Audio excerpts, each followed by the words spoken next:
ॐ कृष्णाय वासुदेवाय देवकीनन्दनाय च नन्दगोपकुमाराय गोविन्दाय नमो नमः।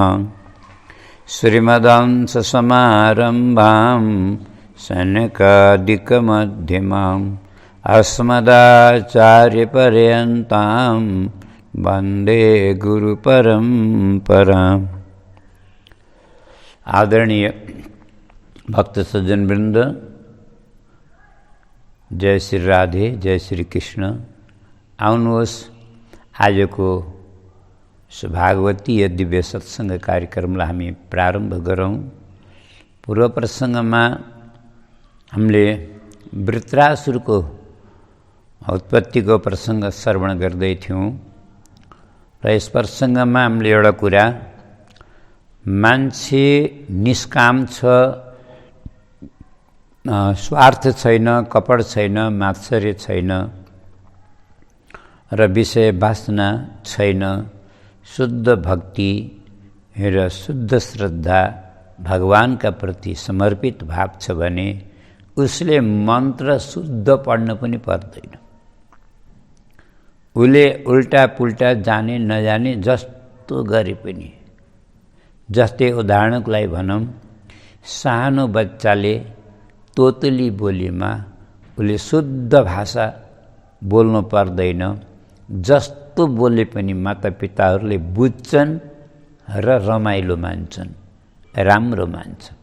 त्यस्तै भक्तको भाषा जस्तो भए पनि भगवानलाई अत्यन्त राम्रो, मधुर, प्रिय लाग्दछ र भगवानको कृपा प्राप्त हुन्छ। और जहाँ चतुराई छ, ज्ञानको अभिमान छ, और जहाँ कपड छ, जहाँ मात्सर्य छ, सम्झनु त्यहाँ एक बिन्दुले पनि, एक रेफले पनि, एउटा साधारण उच्चारणले पनि, मानव समाजको अन्तरले पनि कति अर्थको अनर्थ हुँदो रहेछ, यो कुरा हामीले बुझ्यौँ। इन्द्रलाई मार्ने वाला पुत्र पैदा होस् भनेर अभिचार कर्म गरेका त्वष्टाले उच्चारणको कमीले गर्दा, अशुद्धताले गर्दा इन्द्रद्वारा मर्नेवाला पुत्र पैदा होस् भन्ने अर्थ घटित भयो र दक्षिणाग्निबाट अनि विशाल काय वृत्रासुरको उत्पत्ति भयो। देख्दै देख्दै विशाल पर्वताकार स्वर्गमा आक्रमण गर्ने गयो। देवताहरूले प्रहार गरेका बाण त यसका शरीरमा, यसका शरीरभित्र कता लीन भए थाहा पनि भएन। देवताहरूको त सातो गयो, देवताहरूको त सातो गयो यिनलाई देखेर। देवताहरू त पलायन गर्न थाले, सब भाग्न थाले। देवताहरू एक एक गरे सब भाग्न थाले। बिचारा भगवानका पासमा गए, श्रीहरिका पासमा गए। भगवानले उपाय बताउनु हो, देवता हो तिम्रो चिन्ता नगर, एउटा काम गर, मघवन यात भद्रम्बो दध्यञ्च मिषि सत्तमम विद्याव्रत तपः सारम गात्रम याच तमाचिरम।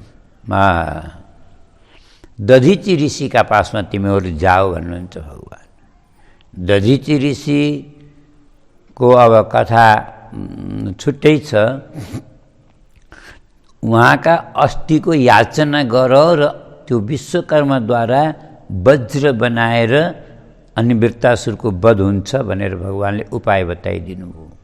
यसमा कारण छ धेरै। एउटा कारण त यो हो, मैले गुरुजनहरूबाट सुनेको, दधीची ऋषिले नारायण कवचको साधना गर्नुभएको छ, सिद्धि प्राप्त गर्नुभएको छ र नारायण कवचका प्रभावले उहाँको अस्थिमा यति शक्ति सञ्चय भएको छ कि अमोघ शक्ति छ, असफल हुँदैन। एउटा कुरा। अर्को कारण के छ भन्दा, एक बार देवासुर सङ्ग्राम भयो। अब देवताहरू विजयी त भए, परन्तु दैत्यले पिछा गर्न छोडेन। देवता भाग्दै भाग्दै भाग्दै भाग्दै दधिची मुनिका आश्रममा गएछन् र दधिची मुनिलाई के भनेछन्, हाम्रा हात हतियारहरू हजुरले सुरक्षित राखिदिनुस्, हामी पछि आएर लिन्छौँ भनेर त्यहाँ राखेर गए। कता गए, धेरै वर्ष तक फर्केर आएनन्। उनलाई या त आवश्यकता परेन या फेरि आउन विलम्ब भयो। अब जे होस्, नआएपछि अब हतियारमा धमिरो लाग्न लाग्यो, नष्ट हुन लागे। दधिची मुनिले सोच्नुभयो कदाचित देवताहरूले आएर हामीले राख्न दिएको हैन हतियार हामीलाई दिनुस् भने म के दिउँला भन्ने सोचेर उहाँले त्यो हतियारलाई त्यो घोटेर पानी बनाउनु भयो अनि त्यो सब पिइदिनु भयो र तिनीहरूको शक्ति उहाँको अस्थिमा थियो। यो सबै कारण सब अन्तर्यामी भगवान सर्वज्ञ प्रभुलाई थाहा छ। त्यही भएर देवताहरूलाई दधिचीका पासमा पठाउनु भयो। देवताहरूले आफ्नो निवेदन प्रार्थना गरे, भगवान यसरी वृत्रासुरको उत्पत्ति भएको छ, हामी उसको सामने टिक्न सकेनौँ, हामी हजुरको पासमा हजुरको अस्थि याचना गर्न आएका हौँ, भने शरीरको हड्डी माग्न, हाड माग्नको लागेका हौँ। दधिचीले देवताको यहाँ एक बार परीक्षा लिनुभयो। देवता हो, तिमीहरू कति मतलबी हौ, एक बार सङ्कोच पनि गरेनौ अर्काको हड्डी दिनुस् भन्नलाई, अस्थि दिनुस् भन्नलाई। अच्छा, तिमीहरू सबै बाँच्नको लागि र जित्नको लागि तिमीहरूलाई विजय चाहियो, मेरा हड्डी चाहिए, अनि मलाई आफ्नो ज्यानको माया पनि मैले नगर्ने, म कोही संसारबाट फाल्तु छु क्या? तिमीहरूले कसरी मेरो हड्डी माग्यो, कसरी माग्न सक्यौ?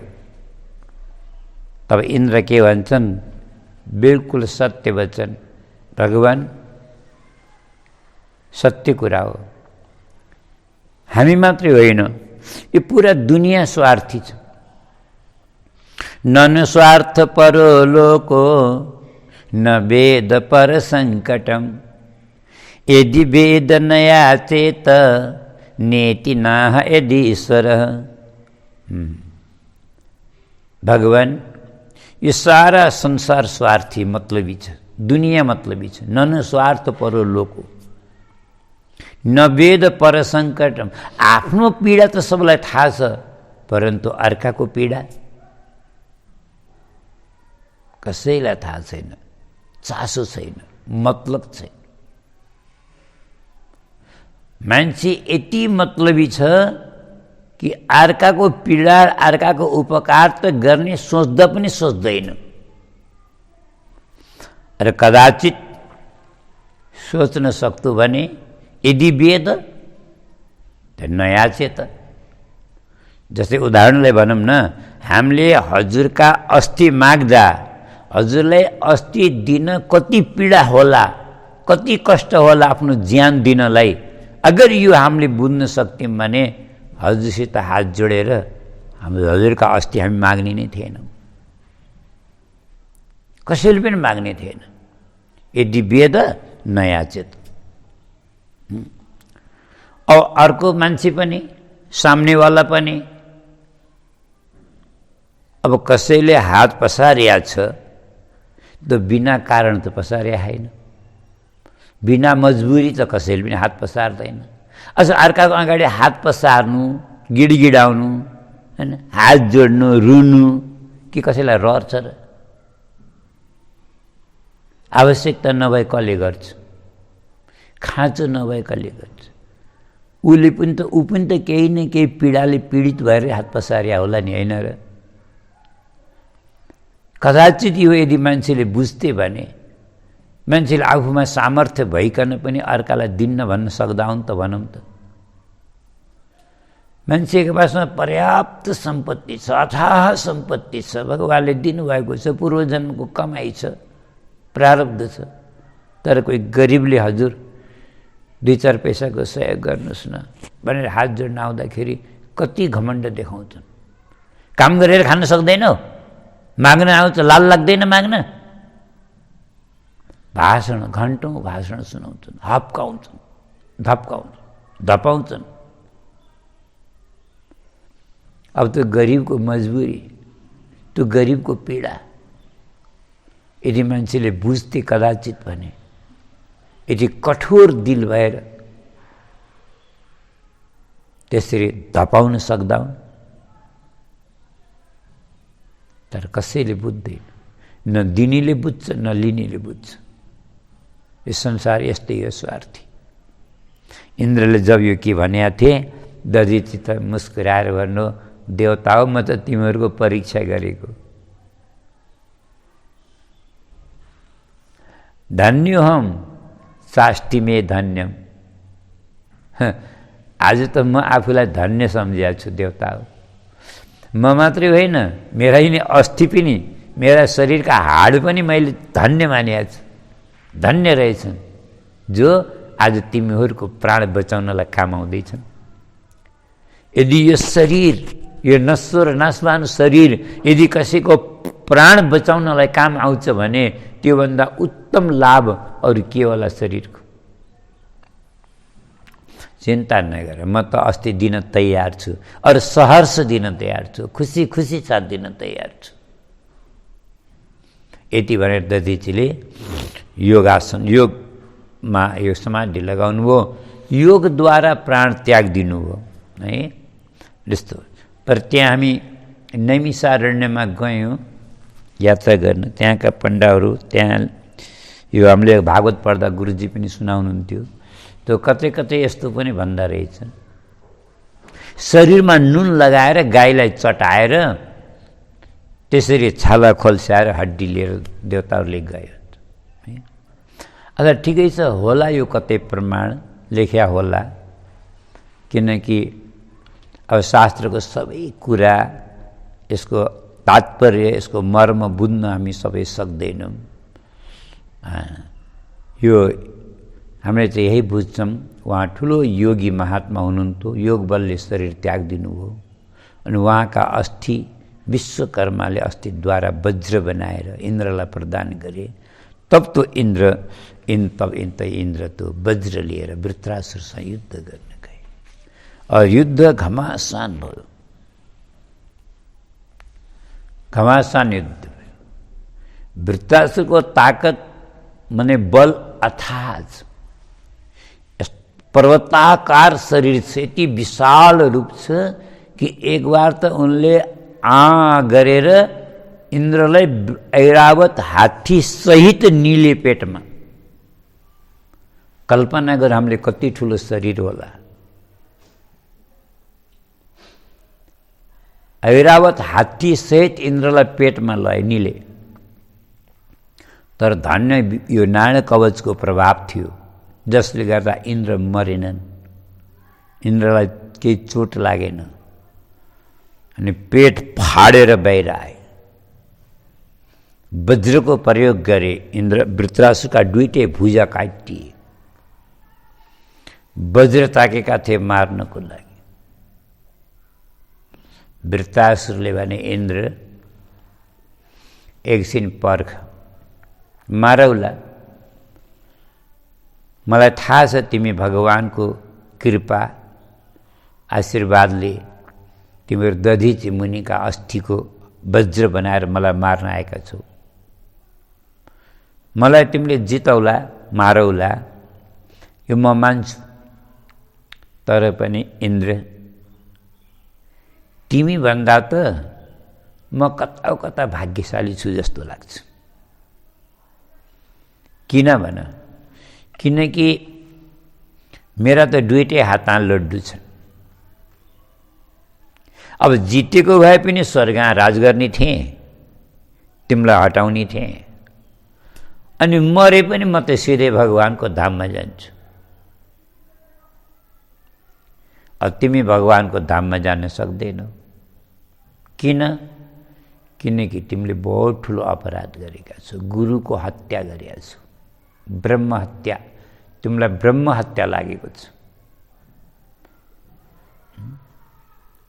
तिमीलाई त जब तक यो संसार रहन्छ, धरती रहन्छ, तब तक तिमीलाई यो कलङ्क तिम्रो निधारमा रहन्छ। तिमीले त्यति ठुलो अपराध गरेका छौ। सङ्ग्राममा जित्नु और हार्नु दुईटै बराबर हो। यो त जुवा हो। खालमा बसेपछि एउटाले जित्छ, एउटाले हार्छ। जित्नु र हार्नु ठुलो कुरा होइन। यो त यश और अपयश ठुलो कुरा हो। मेरो यशमा कसैले दाग लगाउन सक्दैन और तिम्रो यश कहिले शुद्ध हुन सक्दैन। त्यही भएर मलाई मारौला तिमीले चिन्ता नगर।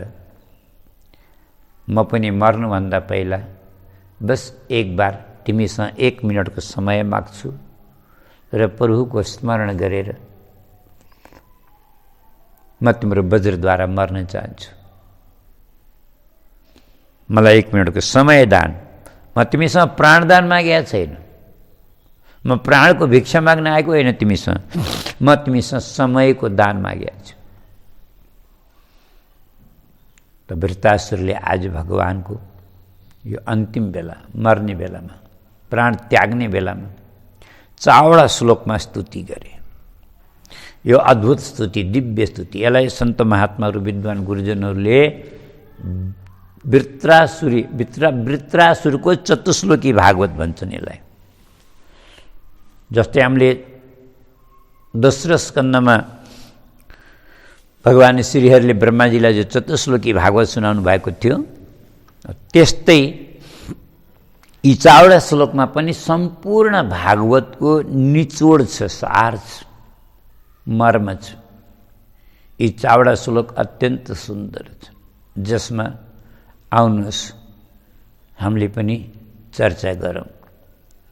वृत्रासुरले भगवानसँग यो अन्तिम बेला, मर्ने बेलामा गरेको स्तुति हो। अच्छा, जो मर्ने बेलामा गरेका स्तुति हुन्छन् नि, यी ज्यादा प्रभावकारी हुन्छ, किनकि उनको अन्तरात्माको पुकार हुन्छ, त्यसमा पीडा मिसिएको हुन्छ, प्रभुमा समर्पणको भाव हुन्छ। जस्तै विष्णु पितामहले गरेको स्तुति, यहाँ यो वृत्रासुरले गरेको स्तुति। अहम हरे तव पादैकमूल दासानुदासो भवितास्मि भूय मनस्मरेता सुपतिर्गुणास्ते गृणीत वा कर्म करोतु काय।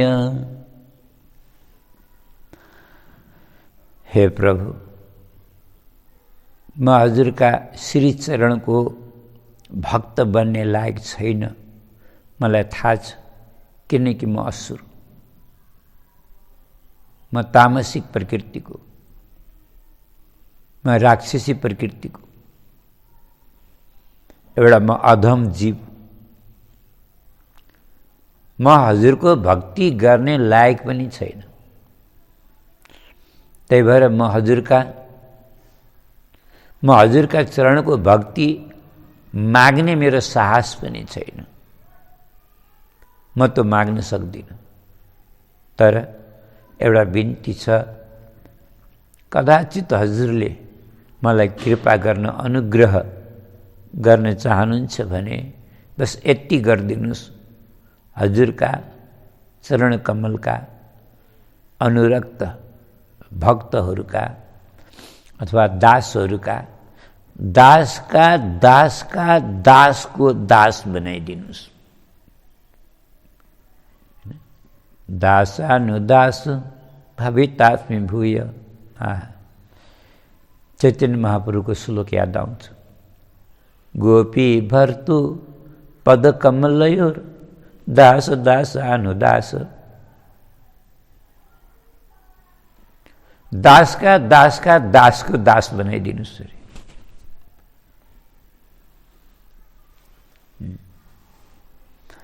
दासानुदास भवितास्मि भूय मनस्मरेता सुपतिर्गुणास्ते। हे प्राणनाथ, हे दीननाथ,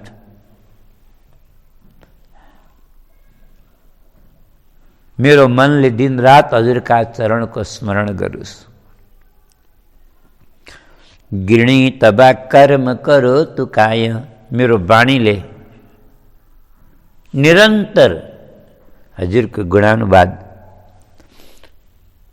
हजुरका मङ्गलमय गुणानुवाद गरिरहोस् मेरो बाणीले, अथवा नाम जपिरहोस्। और यो देहले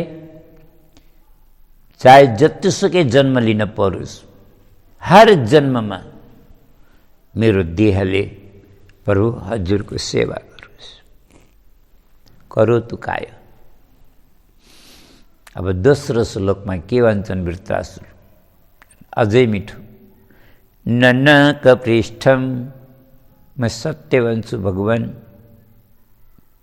मलाई स्वर्गलोकको लालसा छैन, मलाई स्वर्गलोक चाहिएको छैन। ननाक पृष्ठम न च पारमेष्ठ्यम, भगवानले भन्नु ठिकै छ, तिमीलाई स्वर्गलोकको चाहना छैन भने तिमीलाई ब्रह्मलोक दिउँ, ब्रह्मलोकको पनि अधिपति बनाइदिउँ? नै प्रभु, न च पारमेष्ठ्यम, मलाई त्यो परमेष्ठी पद पनि चाहिएको छैन, मलाई त्यो ब्रह्म पद पनि चाहिएको छैन, म ब्रह्मा बन्न पनि चाहन्न। अच्छा, त्यसो भए तिमीलाई सार्वभौम माने पृथ्वीको चक्रवर्ती सम्राट बनाइदिउँ? नै प्रभु, न सार्वभौमम, अथवा सार्वभौम पद पनि तिमीलाई चाहिएको छैन भने तिमीलाई रसातलको अधिपति बनाइदिन्छु। किन? बिल स्वर्ग भन्छन् नि त रसातलहरूलाई, त्यहाँ त स्वर्गमा भन्दा ज्यादा वैभव छ। रसातलको अधिपति बनाइदिउँ?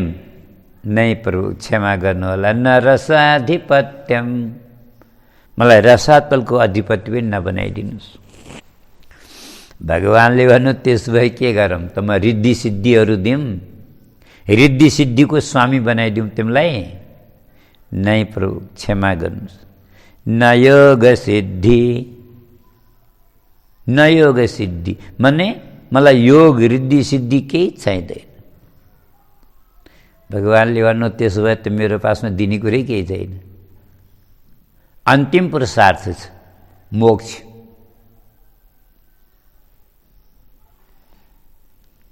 त्योम अपुनर्भवम वा, नै मलाई मोक्ष पनि चाहिँदैन प्रभु, मलाई अपवर्ग पनि चाहिँदैन। अपवर्ग भन्छ नि मोक्षलाई, होइन? अपवर्ग भनेको के हो? जहाँ प फ ब भ म, यसलाई अपवर्ग भन्छन् नि। यहाँ पवर्ग छैन, त्यो अपवर्ग। अब बुझ्न पर्यो है, यसबाट हामीलाई यो पनि थाहा छ मोक्ष भनेको के हो रहेछ। प भनेको पाप, फ भनेको फल, फलाशा। भगवानले भन्नु नि, कर्मण्ये बाधिकारस्ते मा फलेषु कदाचन, कर्म गर अर्जुन, फलाशा नगर। फल, ब भनेको बन्धन, प फ ब भ, भ भनेको भ्रम अथवा भय, म भनेको मोह माया। यी पाँचवटा पवर्ग सम्झनु, यी पाँचवटा पवर्ग यो मनबाट निस्केर गए भने मुक्ति मुठीमा छ, सहज। मुक्ति यसैको नाम हो, अपवर्ग यसैको नाम। मलाई भगवान दया गर्नु होला, मलाई मोक्ष नदिनु होला, मलाई मुक्त नगरिदिनु होला, म मुक्त हुन पनि चाहन्न। वाह, त्यसो भए के चाहन्छौ त भन नि त तिमी आफै। समञ्जसत्वा विरहय काङ्क्षे, हे अखिल सौभाग्य निधे, हे समञ्जस, हे अखिल सौभाग्य निधे। श्रीधर स्वामीले यसको सम्बोधनको अर्थ गर्नुभयो। हे अखिल सौभाग्य निधे, म हजुरका चरण कमलको निरन्तर सेवा गर्न पाऊँ, अकिञ्चन दास भएर। यसको अतिरिक्त मलाई अरू केही छैन। अच्छा, यहाँ पाठभेद पनि छ है। यो पुस्तक गीता प्रेसको प्रतिमा त विरही एकांक्षे नै छ, तर यो बम्बईबाट प्रकाशित कुनै कुनै प्रतिमा यो विरही एकांक्षेको ठाउँमा विरहम च कांक्षे यस्तो पाठ पनि पाइँदो रहेछ।